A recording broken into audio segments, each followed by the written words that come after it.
This KFAN podcast is sponsored by Builders and Remodelers, exclusive Twin Cities provider of Elements Windows. Get the highest quality windows at unmatchable value. Visit buildersandremodelers.com for more details.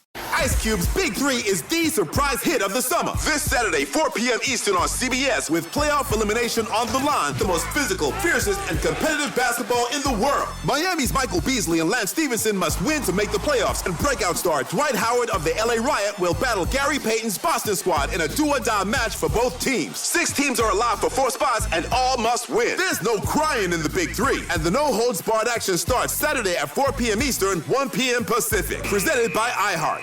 That music means no common man today, and depending on how you view this, could be good news, bad news. Common's out all week. Obviously, he's got to rest up before we head out to the State Fair. About 10 days from now, next Thursday. So Common Man off all week. It will be the Tennafitzgerald setting sail all week. And I believe, Brett, I thought you were supposed to be with me every day. You're not going to be here Friday? That's correct. Okay. You're going to bail. I was going to have you do password. Now you're going to bail. Oh, man, dang it. You're going to bail on me. Yep. But Brett Blakemore is going to be with me for the next 4 days. And we are going to actually, we'll get to that in a second. Let's talk about today's show first. But the second half of the show today, lots of lifeboats, Brett. We have, and lots of football talk. Dane Mizutani of the Pioneer Press. He covers the Minnesota Vikings. He'll join at 1:30. Paul Charchian's going to join for 2 segments to talk about me ripping him and about fantasy football for 2 segments, 2 to 2:30. And then Pete Bursich, analyst for the Vikings radio network, the Vikings audio network, will join at 2:30. But the first hour and a half, Brett, it's you and me. And I started this because I was with Zacho last Monday. And I explained to him, to get my children to talk at night before you go to bed, because they don't want to talk to dad. They always want to talk to mom. They don't want to talk to dad. In the house, we do, Sunny, Stormy, what are you looking forward to? So this is now your opportunity and my opportunity as well. I haven't given you a lot of time to think about this. I want you to tell me what your Sunny, Stormy, and what of the past weekend and what you're looking forward to. It can be Minnesota sports related. It could be personal. Okay. For me, it's going to be Minnesota sports related today. The sunny part of my day. Do we have another alpha on the Minnesota Twins in Luke Keeschel? He's unbelievable. I know he's only played 12 games? 8 years, $80 million. Sign him to the contract right now. He hits a walk-off home run yesterday, a 2-run homer as the Twins win 5-3 over Kansas City. In 12 career games, he's reached base 24 times. That's a Twins record. Also in those first 12 games, he's produced 12 RBI, another team record. Keeschel's hitting .415, 1.207 OPS through 12 games. And this has been, clearly since the trade deadline, they got rid of some of their players, Correa being one of them. Byron Buxton hasn't been healthy. He's actually just was reinstated today, so he'll be back tonight in New York. But they've been doing this without Buxton, without Correa, without Ty France, Harrison Bader, and Luke Keeschel is the main reason the Twins have been not only competitive, but above 500 since the trade deadline. We got a new alpha that made me sunny this week. What was the sunny part of your weekend, Brett? The sunny part, I'm going to go personal to start. Okay. I don't know if I'm 28, so I'm alone, and when mom... It's getting dark. No. Oh, okay. I live alone. It's lucky. And when mom comes into town, you basically get a free apartment cleaning. Oh, nice. I could tell her a million times I can do it on my own. I will clean, I will do the laundry. No answer is good enough. Yeah, exactly. Yeah, should be cleaner. Exactly. And it is, and you maybe, if you're lucky, get free groceries out of it too. You get a complete life reset every time. Folding laundry? Oh, yeah. I just had to put it in the drawer. Does she live in Iowa? Yes. Okay. Yep. How often does she come to see you? A couple times. Do you invite her every other weekend just to get the house clean and get everything? If I could, I would. Let me tell you, because it's nice. 5 or 6 times a year, maybe. How old is she? 61. She's 61. She was born in 63. Where is she at in something work life, or retired, or not working? What is? We're on the home stretch of trying to be retired. Let her settle down and clean the place yourself, Brett. I try. She should be at the stage of her life where she can just kick up the feet and relax. I know. You should be feeding her, bringing a drink over to her. Does it make you feel better that this is the obvious move, but you have to. The bed is yours. I'll sleep on the couch. Well, yeah. That's fine. That's a gift. And she agreed to that. Well, I had to fight for that, too. Like, no. She didn't want to sleep in your bed. Well, the sheets are clean. Don't worry. Okay. I did do that beforehand. Okay. So I get a whole life reset, and that's nice. That's pretty nice. That does sound nice. Mm-hmm. I wouldn't mind having someone do that. Yeah, it's pretty good. I have to do it for all my kids. The stormy part of the weekend, I'll keep it Minnesota sports related. That Rondale Moore injury. Oh, yeah. Saturday. First play he's out there after he missed the entire season. He got hurt last summer, which was a dislocated kneecap, which does not sound fun. And even when he got to the Vikings and OTAs, like he wasn't 100% healthy at that point. So this has been like almost a year-long rehab from an injury. They've been easing him into it. And then first time he gets tackled, he's down immediately, pounding his fist on the cart as he's being carted off. I know he's still relatively young, and we don't know the severity of this injury, right? I mean, my opinion on this could change here in the next couple of minutes. We might get info of what the MRI reveals. But if it's another season-ending injury after you just had one, you got to start thinking now, like, where's your career going? I mean, he was already borderline, kind of on the bubble just to make the roster. How much heart is going to be left in this guy to want to rehab for another potential full year to get back to something that has so much uncertainty? I got a feel for Rondale Moore, who was fighting to make the roster, fighting to reinvigorate his career, and to have that happen, not fun. Yeah, that's stormy part of your weekend. And don't rip your mom. Oh, I won't. And thankfully, it's not that serious because that is serious, but it is football related. The fact that the narrative is already out for the guy who I defend more than anyone, Jordan Love, because receivers cannot catch. I mean, he threw 5 balls, and 4 of them, if they were spears, they would have been dead. And it just complete butterfingers. Dobbs dropped 2 of them. Wicks dropped. There was no one within 5 yards of Wicks. Dropped it. Or was it Malik Heath? Doesn't matter. He'll probably drop one too. Exactly. The only person who could catch is Matthew Golden. I was going to ask about Matthew Golden. Yeah, he was the only one that really flashed in Jordan Love's 2 drives that he had. So that's funny because all I've been hearing from Packers fans over the last 3 or 4 years is how great our wide receivers are. They're young. They're only going to get better. I think there was some Packers podcaster who basically said Christian Watson was better than Justin Jefferson, like a better athlete. You remember that? I guarantee you it wasn't me. I'll tell you that. No. So all I've heard from Packers people, and maybe you are actually a rational, insane Packer fan. Is that possible? What? Oh my gosh. I've been fighting this fight for 4 years in a row now. I'm like, just because your wide receivers are young doesn't mean they're ascending and going to get better, right? Like, they were okay wide receivers. Jaden Reed's solid. Mm-hmm. Romeo Dobbs is okay. Christian Watson can't stay on the field.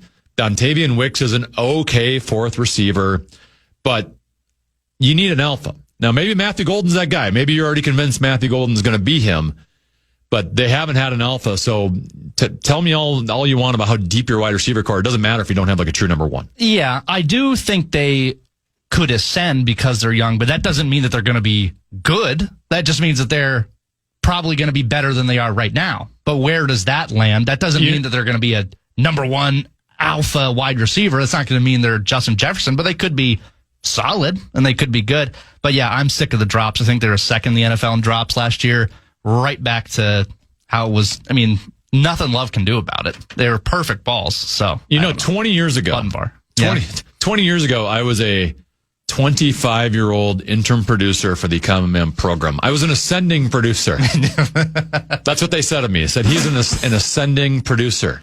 And 20 years later, I'm just still at the same level. So just because you accomplish something at a young age does not mean that you've got these great things ahead of you. I feel like a Green Bay Packers wide receiver. All right, quickly, what are you looking forward to? For me, guess I'm just going to keep it locally sports.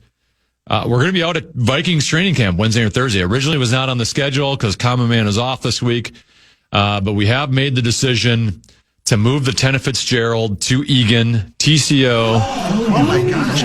Above average. Wednesday and Thursday, Ron Johnson's going to help me out in the noon hour both days. He'll be like a co-host from noon to 1. 1-ish, we'll probably just stick with 5 questions with you back here, if that's okay. Yeah, sure. Though it sounds like Parker Fox might stop by at some point, so who knows. And then 1:15 to 3, we're going to get some extra Rosen on those days. Obviously, there's joint practices against the New England Patriots. So we're basically, maybe we'll just do like a play-by-play of joint practice. We'll give you the entire breakdown. So looking forward, first ever Tennafitzgerald at a remote location. So you're saying Common's gone and Rosie agreed to extra time? Extra time. The show? Wow. Hour and 45 minutes of Rosen. Can't believe it. Yes. What are you looking forward to? I'm looking forward to, I don't know when it's going to happen, but I want to turn up the heat on the Kaprizov extension. That's what I want to start talking about that again. Because it seems like everyone is just, Bill Guerin said, we're taking a break and we're going to do it later. I feel like I'm the only one that's like, when's later? Let's get this going. Here's the deal. We have to sign him. Do we know when he's coming back to the U.S., when he's coming back to Minnesota? That's what they're saving this for, right? Surely. We all know the deal's going to happen, but they just want him here so then you can promote. Also, it drags off the anticipation even longer, get Wild fans all riled up like you. Now, when he arrives, if there's not a contract in like the first 2-3 days of his arrival, then I think we can get the panic mode going a little bit. If he's on skates at Tria without a contract, I'm going to be pissed. So you are looking forward to a disastrous contract situation is what that sounds like to me. I'm looking forward for resolution. That's what I'm looking forward to. And if it's already done and they're just waiting for him to come, just someone just text me and I'll shut up. But I need it done. I need it done now. All right, we're going to break down the Vikings' victory over the Houston Texans on Saturday in their first preseason game, a 20-10 win. Up next, it's Tenna's 10, my 10 observations from that Vikings win. The reviews and ratings are in, and Ice Cube's Big 3 is the surprise hit of the summer. This Saturday, 4 p.m. Eastern on CBS, with playoff elimination on the line, the stars will be flocking to Los Angeles to witness the most physical, fiercest, and competitive basketball in the world. Miami's Michael Beasley and Lance Stevenson must win over Houston to make the playoffs, reeling from last week's savage beating at the hands of Chicago's possessed Montrezl Harrell. Last time these teams met, Miami beat Houston, but they are a dangerous team having their manhood at stake. Then breakout star Dwight Howard of the LA Riot will battle Gary Payton's Boston squad in a do-or-die match for both teams. Will LA avenge their previous shocking loss to perennial basketball Boston rivals to survive? 6 teams are allowed for 4 spots and all must win. Don't miss the Big 3, the 3-on-3 basketball league everyone is talking about. There's no crying in the Big 3, and the no-holds-barred action starts Saturday at 4 p.m. Eastern, 1 p.m. Pacific, followed by 2 games on Vice starting at 6:30 Eastern, presented by iHeart. The Power Trip is headed back to the island. Join the guys at Treasure Island September 18th and 19th for 2 shows and parlay full of games, tons of laughs, great prizes, including 2 trips to Las Vegas with the show in October. Hey, use the promo code KFAN when you book your stay to save 20% off with the Power Trip. Full details now, KFAN.com. Keyword calendar. Yeah, Tennafitzgerald in for Common all week. Brett Blakemore with me as well. Vikings win over the Houston Texans in their first preseason game Saturday at US Bank Stadium. So let's do a little. 1, 2, 3, 4, 5, 6, 7, 8, 9, 10. Tenna's 10. 10. Yeah, it's Tenna's 10. Here's my 10 observations from that win over the Houston Texans. Number 1. Observation number 1, I guess, the main storyline going into it will be the main storyline going out of it. That would be the play of our starting quarterback, J.J. McCarthy. Brett, did you watch the game, by the way? I saw everything with JJ. Okay, so you can chime in at least on that stuff. To an extent. I thought he was all right, right? Yeah. He wasn't mind-blowingly good, but he definitely wasn't bad. Didn't throw the ball in a spot where it could be picked off. And he only played 12 snaps, but led them to a scoring drive. They got a field goal on it. Completed 4 of 7 for 30 yards. Nothing too deep down the field. Also, obviously, showed off his legs, which I think is going to be part of his skill set on that 4th down conversion. Yeah, on some of his passes, he needed a couple great catches from Jordan Addison, which I think is a positive from the game. I thought Jordan Addison looked great. The first one, that was a tough throw for McCarthy. You're rolling out to your left and throwing the old across the body. And, yeah, he threw it a little bit behind Addison, but great catch. But even then, if you watch the way Houston's quarterbacks were going, like McCarthy didn't throw an interception on that play, and that was a tough throw to make. But good catch. He also had another great Addison catch on that diving catch. Now, some might say, man, you had to throw the ball. JJ threw it.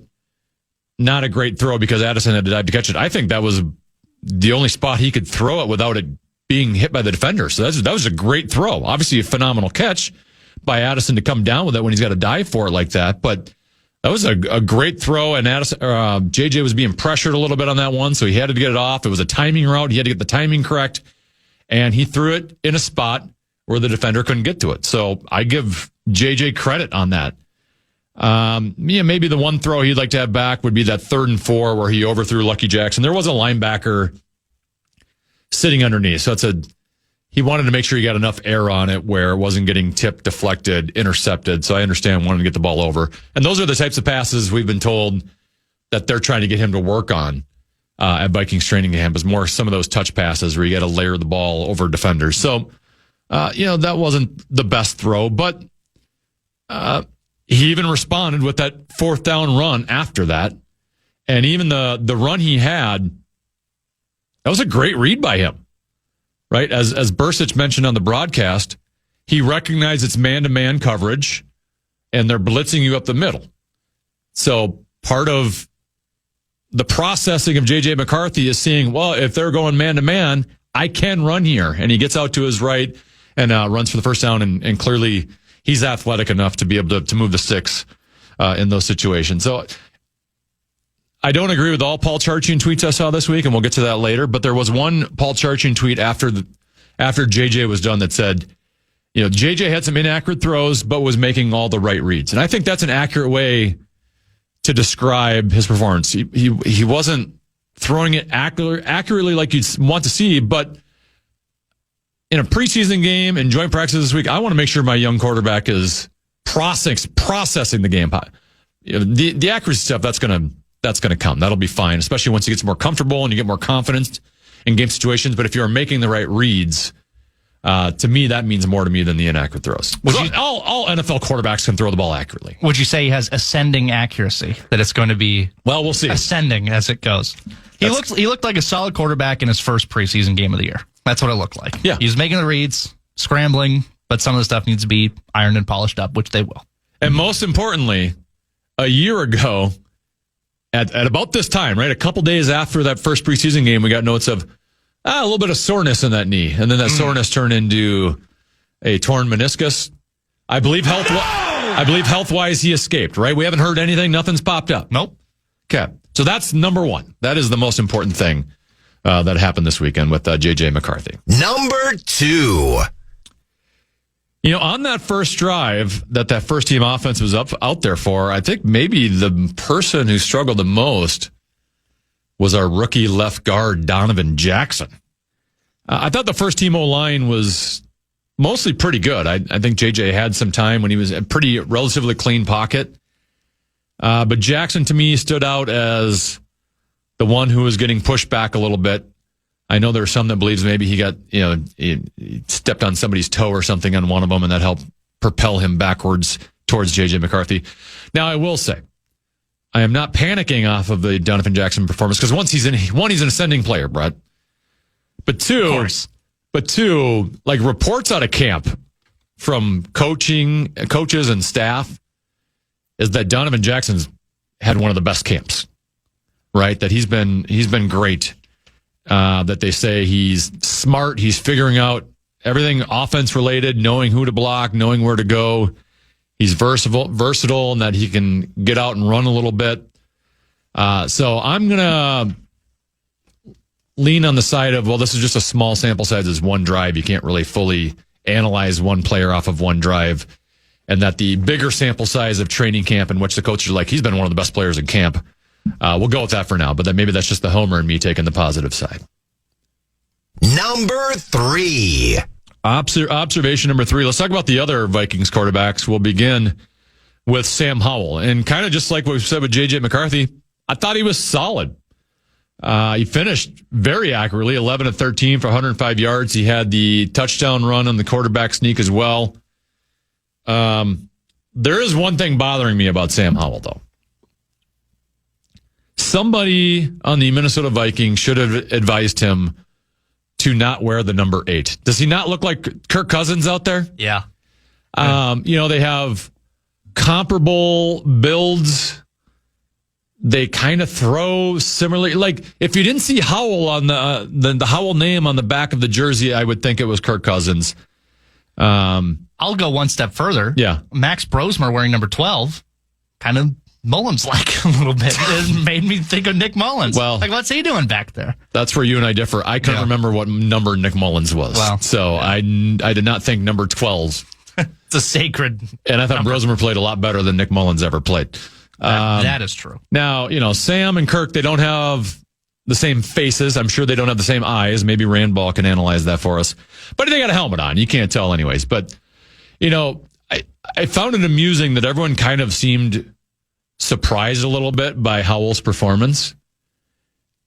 And I'm thinking to myself, 2 years ago, he was a full-time starter in the National Football League. This isn't some unknown backup quarterback that's barely played and you don't know what you got. Now he's still relatively young, but 2 years ago, he played every single game for the Washington Commanders that season. He threw for almost 4,000 yards that season.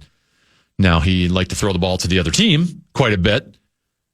But this isn't a no-name, unknown commodity we have here. And I was even thinking, he's still only 24 years old. Right now, Sam Howell is younger than Bo Nix. He's younger than Michael Penix Jr. He's just 3 months older than Jaden Daniels. So he still has, maybe he's ascending. We can just say that for the 10th time today. He still potentially has a lot in front of him. Clearly, he's got the quarterback whisperer working with him. He's fine. He should be a quality. I know he hasn't gotten rave reviews so far in camp, but we should not be surprised by the performance of Sam Howell. And one more before we go to break. Number 4. Observation number 4. Max Brosmer was balling. Brosmer's a baller. 5 for 8, 47 yards, threw that tutty. He actually technically threw 2 touchdown passes because the first one he threw to Dante Fleming, originally called a touchdown. It was overturned after replay when they saw that Fleming wasn't able to haul it, but the throw was great. He then responded on 4th down, touchdown to Miles Price in the back of the end zone. He was calm, poised in the pocket. He went through his reads. Price had to have been, his 3rd read on that one. The scouting report, and we obviously saw Brosmer a ton last year at the University of Minnesota, but the NFL scouting report on Max Brosmer was, hey, this guy's got the intangibles. He's smart. He can read a defense. He is a good teammate. He will work his tail off. We don't know if he has NFL physical traits. I get it. He was out there with 3rd, 4th string offense going against 3rd, 4th string defense. But the physical traits look good to me. I know the knock against him is his arm strength. I think it was Lieber who brought it up in the broadcast, and he's exactly right. Some of the stuff with the arm strength gets negated by how quickly he releases the ball. He gets the ball out of his hands quickly. When he was throwing to receivers, I didn't look at it and go, man, that's really taking a long time to get to his receivers. I thought Max Brosmer looked great. And he might have, I don't want to say he got himself a job off of one game because he's got 2 more preseasons, but if he duplicates and replicates that performance for a guy who's just hoping to be on an NFL roster, maybe on a practice squad somewhere, he might make this team. And if he doesn't, he might make another team because that performance, I thought Max Brosmer looked great. So good for PJ Fleck and those guys at the University of Minnesota. We have more of Tenna's 10 to get to. 10 observations from the Vikings win over the Houston Texans. We'll do that again next. The reviews and ratings are in, and Ice Cube's Big 3 is the surprise hit of the summer. This Saturday, 4 p.m. Eastern on CBS, with playoff elimination on the line, the stars will be flocking to Los Angeles to witness the most physical, fiercest, and competitive basketball in the world. Miami's Michael Beasley and Lance Stevenson must win over Houston to make the playoffs, reeling from last week's savage beating at the hands of Chicago's possessed Montrezl Harrell. Last time these teams met, Miami beat Houston, but they are a dangerous team having their manhood at stake. Then breakout star Dwight Howard of the LA Riot will battle Gary Payton's Boston squad in a do-or-die match for both teams. Will LA avenge their previous shocking loss to perennial basketball Boston rivals to survive? 6 teams are allowed for 4 spots, and all must win. Don't miss the Big 3, the 3-on-3 basketball league everyone is talking about. There's no crying in the Big 3, and the no-holds-barred action starts Saturday at 4 p.m. Eastern, 1 p.m. Pacific, followed by 2 games on Vice starting at 6:30 Eastern, presented by iHeart.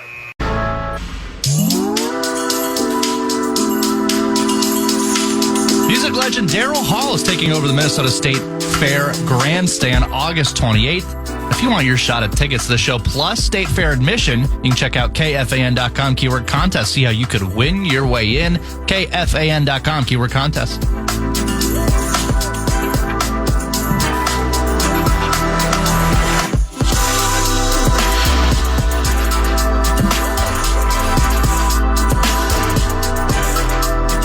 Where's Oates? I like Hall. I like Oates. I like them together. Can they come together? I don't know enough about their history to know why they've haven't been together for a long period of time. Back in the 80s. Is he around? Back in the 70s and 80s, that's as good as it gets. Hall and Oates. They got some jams. But yeah, if Oates wants to come together with Hall, I will be there. I'll be at that concert. Let's continue with 1, 2, 3, 4, 5, 6, 7, 8, 9, 10. Tenna's 10. 10 observations from the Vikings win over the Houston Texans on Saturday. Number 5. We talked earlier about the Rondale Moore injury where he was carted off the field in the second quarter after his punt return. The head coach, Kevin O'Connell, said after the game, quote, pretty significant left knee injury. It will require further imaging. And as I mentioned, he just spent last season, basically an entire year, rehabbing from that dislocated right kneecap that he suffered around this time in practice last year. I am curious, do they go out and get a wide receiver at this point? Because now Rondale Moore's, I'm assuming, done. I know we haven't seen the full official injury status, and I shouldn't be digging his grave yet. But my guess is if it's a pretty significant knee injury that he's probably out for a good chunk of time, if not the season. Jordan Addison's missing the first 3 games. I think Justin Jefferson's good. I think he's okay. But they are just being as cautious as possible. They just don't want to put him in a position where he could get hurt. But as of right now, he hasn't practiced with that hamstring, whatever you want to call it, strain, whatever that is. Even at practice the other day, they had a red jersey on Jalen Naylor because they didn't want participating in any way in which he could get hurt. A little thin at wide receiver. So are they going to go out and get another wide receiver? The list of available free agents as we speak. Amari Cooper. Gabe Davis. He once had 4 touchdowns in a playoff game, didn't he, for Buffalo? Mm-hmm. Nelson Aguilar. Tyler Boyd, who was a solid slot receiver for Cincinnati for a long time. Odell Beckham. Is he healthy? I don't know what his status is. Justin Ross, who was a guy that I really liked out of Clemson a couple of years ago, and then he did not get drafted, went undrafted, went to Kansas City, and never really emerged in Kansas City. Speaking of Kansas City, Kadarius Toney is a free agent. Now, if you're looking for a Rondale Moore-like clone to be on your team, I would think Kadarius Toney, well, not as physically strong as Rondale, but in terms of size and being kind of a gadget wide receiver, he does kind of some of the same things. I would also say Jalen Darden, a little bit more of an unknown, but he's similar in that boat, in that skill set. Then the rest of these guys, they're either really older guys you've never heard of. Dwayne Eskridge, Deontay Hardy, Brandon Powell, isn't he our guy? Didn't we used to have him? I think so. I thought KOC liked him, and he did punt returns. Let's go get Brandon Powell. He'd be great. He could do a Rondale Moore type role. Jamison Crowder, Allen Robinson. He's got to be older than me at this point, isn't he? Juwan Winfrey, Anthony Schwartz, Devin Tompkins. I've never heard of him. Britton Covey. I've never heard of him. DJ Turner, River Craycraft, Kyle Phillips, and Marquez Callaway. Any of those names do anything for you? Well, I was wondering if you were going to fall into the trap, and he's not a free agent, but a lot of the texters want to go after Adam Thielen, one of our own. No one loves a reunion more than Minnesota sports fans. Nobody. And in this case, I'm actually not against it. Really? And what is he, 34? Did you see him last year, the second half of the season, when he came back healthy? He was tearing it up. He's a dependable possession guy. He doesn't have to be your number one wide receiver. Heck, he'd be your that'd be a pretty decent number 3 receiver. Well, maybe we should look at him in Green Bay. Well, he'd be your number 1. Here, he's number 3. In Green Bay, he's your alpha. He's who you're going to. I thought you were going to bring up Tyreek Hill, because it sounds like there still might be some trade stuff with Tyreek. I'll take him. Yeah. The sideshow that would come with him. Tyreek, JJ, and Addison to go with JJ. He's pretty good. McCarthy would just have to throw 4-yard passes all day. He wouldn't even have to throw the ball downfield. So I am curious to see maybe some of these other guys, that are lower on the depth chart right now, they just like so much that they don't need to go out and do it. But I have to think that at some point, I'm calling it right now. Within the next week, the Vikings will sign Brandon Powell. Oh my gosh, above average at that. Number 6. Observation number 6. Xavier Scott, not only great hair, he looked like RB3 to me. After Aaron Jones and Jordan Mason, to me, now, small sample size of a one-game performance, he looked like better than Ty Chandler to me. 7 carries, 40 yards. He averaged 5.7. Kind of single-handedly got them down the field on their one touchdown drive with Howell at quarterback. He even caught a pass for 11 yards. You can tell he has good hands. He catches sometimes running backs, it looks a little stone hands-ish when they catch it in the flat. With him, you can tell smooth hands. He has good vision. Now, the reason he has good hands is because he played some receiver in college. He played running back and wide receiver in college. Now, he did make really, I don't want to say catastrophic, because they didn't lose the game, but just kind of a horrific mistake when the play where Brosmer had the fumbled quarterback center exchange, balls on the turf, and they had just turned over Houston. They had the ball in Houston's territory, and Xavier Scott sees that ball on the ground. He tries to pick it up and run with it, and then he loses it. Just jump on the ball. It was first down. It wasn't like third down. You needed to pick it up and run 5 yards for first down. Save it for another day, man. We just had all the momentum. So that was not a good play on his part. But that being said, you take away the mistake of trying to pick up the ball and run with it instead of diving on it. I thought he looked good. And I left that game going, maybe Ty Chandler at some point this training camp was the favorite for number 3. I feel like he's been in the doghouse a little bit.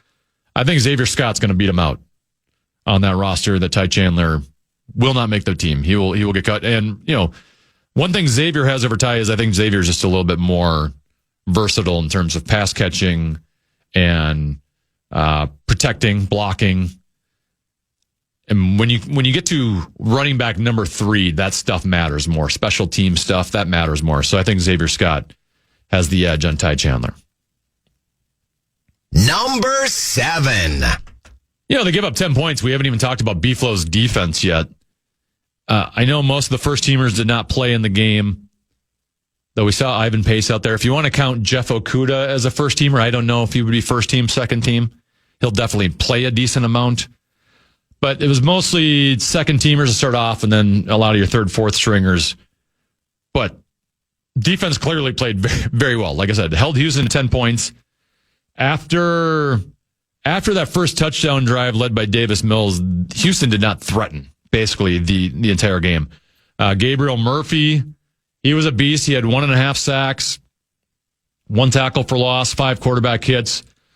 Though the 1 sack he did have on that was solo, Brett, you tell me. I've never understood edge rushers coming from the blind side that sack the quarterback, but don't do the old punch out the ball, right? Like the Reggie Whites of the world and the Chris Dolmans of the world. Like, to me, that should be built into every edge rush. If you are rushing from the blind side, you are punching at the ball. And that was a situation where the quarterback, didn't see him coming, and I thought he should have tried to attempt to knock it out, and he didn't. That being said, he was still a beast in terms of pressuring the quarterback. The defense really pressured all night, and it's not like they were probably being a little bit more vanilla than they normally would under B-Flow. They had 3 interceptions. A lot of those were just poor throws, but one was tipped and deflected at the line of scrimmage. So you can't complain, really, other than the one Davis Mill drive about anything the defense did the other night. Yeah, and the weird thing is nowadays you're going to see more vanilla stuff than you would. Like, the joint practices are probably going to show more. They will. Than what we're actually seeing in the games. It's just a weird... We'll get to that in a second. Well, but it's just a weird thing to think. It used to be the games is where the big stage, how do you, with the crowd and everything, and now it's not so, it's like, yeah, what do you do in joint practices that it really counts? But yeah, I agree that... You are 100% correct. I agree that they need to have the hand come down on the blind side for sure. Number 8. We got our first look at the virtual measurement. Whenever there is a ball that they needed a second opinion on whether it's a first down or not, they don't bring the chain gang out there anymore. They've got the virtual measurement that is basically replicating what like tennis does when the ball is near the line. You got to figure out whether it's in or out. And my thought on the virtual measurement is it can be cool, it can be useful. It took forever. I thought that was the whole purpose of doing this, right? I thought it was the reason we want a virtual measurement, because I never got the feeling, hey, we want to do the virtual measurement to make sure we get it right. The chain gang running on the field, did anyone ever go, man, they're not getting it right, we need to come up with a new solution? That wasn't the reason. The whole point of the virtual measurement, I thought, was to speed it up a little bit. So we don't have the chain gang with the guys that are all 70 years old, because those are the only ones who work on the chain gang, coming out to the field. You got one referee holding the ball, making sure the ball doesn't move. You got another referee who's the chain gang who's going to pull the chain. And then you have the other one who sometimes might have to get the piece of paper between the ball and the chain to make sure there's a space between. And then you got to watch them run back off the field. I thought that was the point of the virtual measurement, was we need something faster and more efficient so we have less downtime. And it took forever. They could have gotten the chains out quicker than the virtual measurement. So what's the point of having it? I actually feel the exact opposite. Uh-oh. I feel like this is an accuracy thing, because how do you know when it's that razor piece of paper thin? How do you know the guy on the other end that's holding it still placed his in the right spot? And then now the guy who is extending, the guy who places next to the ball, you don't know whether... It just seems to me like very archaic. How do you know the guy running the virtual measurement doesn't have... $200 for the Houston Texans to cover and goes, oh, let's just move this line a little bit. I guess you don't. What? I guess you don't. I mean, the same thing could be said. I mean, someone's got to pay that 70-year-old's retirement funds. Maybe give them a little extra, a foot or two. I never got the impression we were like the football fans were clamoring for. These guys aren't accurate enough. We need to get a more accurate system. Well, to me, it's more the ball placement from the referees. Well, that's where they can be like a half yard to a full yard off sometimes. Like, well, that guy was down here. Why are you setting the ball there? You ever see that when or they'll take it and they'll like throw it to the other. Like Greg Coleman used to talk about on the radio broadcast of, well, he put the right foot instead of the left foot for setting the ball down on the field. Yeah, that's more concerning than the actual guys on the chain gang. What blows my mind is that, speaking of Greg Coleman, that I was under the impression the NFL had a finite budget, and now we've got all these automated first down. Well, maybe it's cheaper because we don't have to pay the chain. Well, we are still paying the chain gang. Maybe some money. Maybe they're getting a pay cut. Ooh. They're just for show now, right? Trying to cut down on the chain gang is just for show. Yeah. All right, so I'm gonna give a little grace to the virtual measurement. I'm assuming it's gonna speed up as we move along. It's an ascending feature. Yes. Yeah, it's an ascending feature. I can't imagine it's this slow moving forward. So I'm not giving up on the virtual measurement. I just thought this is like defeating the purpose of what we're trying to make this faster, more efficient, and it seems like it's slower than what we would have had. Number 9.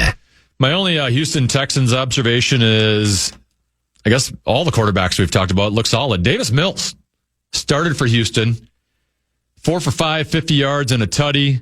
The touchdown drive they just pretty much move seamlessly up and down the field.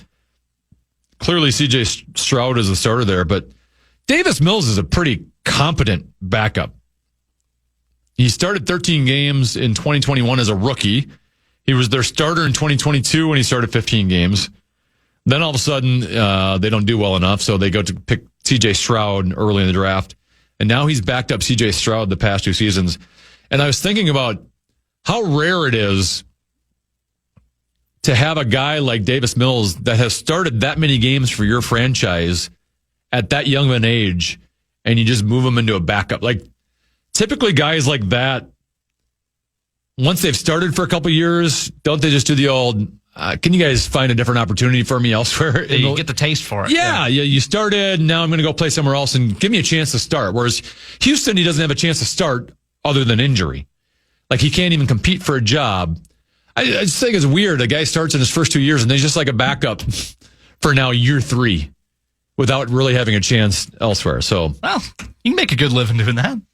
Well, I'm sure he's doing okay. Yeah, he's getting paid. His wife's not going to have to find work. Was he a second-round draft pick or a third-round pick? So I'm trying to think of what type of money he's making, because he's still, I'm assuming, is he on the rookie contract, or did he already get into contract number 2 now? He was a third-rounder in 2021. So I'm assuming he would have had to have re-signed there, right? Yeah. For this is the 5th season coming up, so maybe he just wanted to stay in Houston.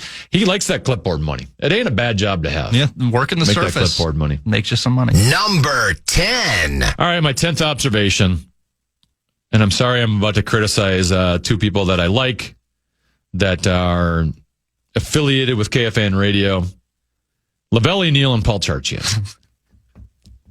We'll begin with Lavelli Neal. These are tweets I saw from their, or posts I saw from their X accounts. Lavelli Neal during the game after Sam Howell's run in that first half. He said, couple observations. 1, it's good to see someone in Jim McMahon's old number. 2, I agree. Sam Howell should not be the backup. #quarterback1. Oh my gosh, you are above average at that. Now I'm hoping Lavelle is just, there's a joke here and he's just trying to get people going. Come on with the quarterback 1 stuff. And as I mentioned, Sam Howell, quality quarterback. He started games almost through for 4,000 yards in one season in the National Football League. He's quality competent. But 1, you are taking drives from preseason games, which don't have a lot of meaning. 1, you're insinuating that J.J. McCarthy's not that good, and he might not be. But I didn't see a poor performance from J.J. I didn't see a bad performance. He was fine. He led them to a scoring drive. He was quality. So it's not like his performance was so bad where I go, man, maybe we should be talking quarterback controversy here. And he only played 12 snaps. You know, he's basically only had 3 quarters. No, not even 3 quarters.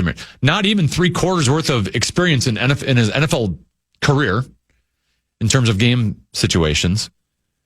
And Howell was fine, but he was quality. But I'm like, I wasn't so wild. I'm like, man, he was so good. We got to start talking about a quarterback controversy here. So I'm hoping he's joking here. Now the second one. This tweet post happened from Paul Charchian before the game. And this is why Paul Charchian is coming on at 2:00 today, because I already told him I was going to rip him. And he wants to defend himself. Saturday at 8:32 a.m., before a game is played, he has a J.J. McCarthy. Is it a GIF or a GIF? I'm a GIF guy. You're a GIF. Well, it's a G. Yeah, it should be a GIF. If it's supposed to be GIF, you make it a J. A J.J. McCarthy GIF, and his tweet says, "The most important preseason in Vikings history starts today."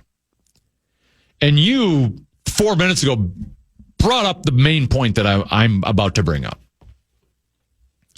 In 2025, take out J.J. McCarthy. Let's just forget It's J.J. McCarthy. Let's forget about any of the players that he's talking about and as to why it's so important in preseason. In 2025, in the history of the National Football League, this is the least preseason has ever mattered. It is, right? Like preseason at one point, before you were born, Brett, was kind of a big deal. Because you had, in many cases, probably even before I was born, they had the whole team, first team was out there probably the entire game.